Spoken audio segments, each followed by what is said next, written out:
So first step, whenever you're manually importing scans, you'll just orientate the scans. The next is we'll move into the virtual articulator. I definitely do advise mounting in the articulator before importing these presets.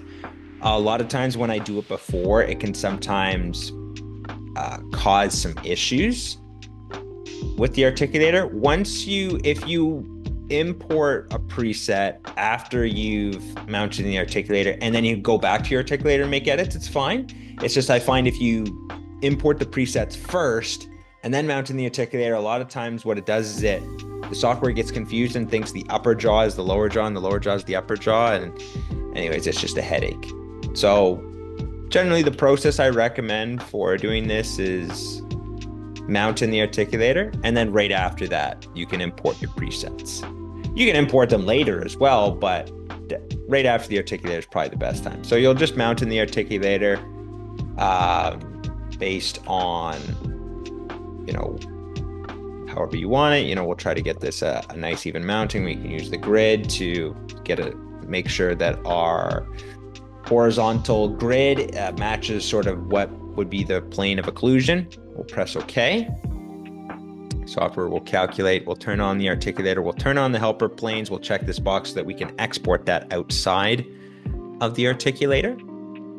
And I'm going to tell the software to perform the excursive movements on the lower scan. And we'll run the simulation. Then we'll press OK.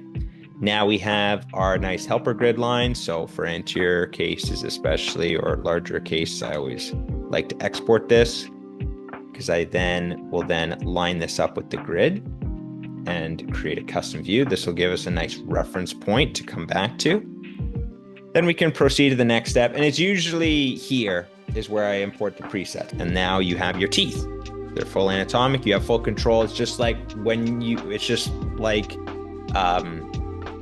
in the teeth during the tooth placement step. But the advantage that you have here is they're already nice and orientated well to each other. So it gives you just an easier starting point. But let's get rid of those lower teeth. So all you have to do is, before you jump back into the wizard mode or move forward with the design, just left click on the antagonist scan and you'll see it'll highlight all those teeth, and then just click on delete reconstructions and just make sure you have the crowns, inlays, and abutments selected, and just press OK, and then boom, they're gone. No problem.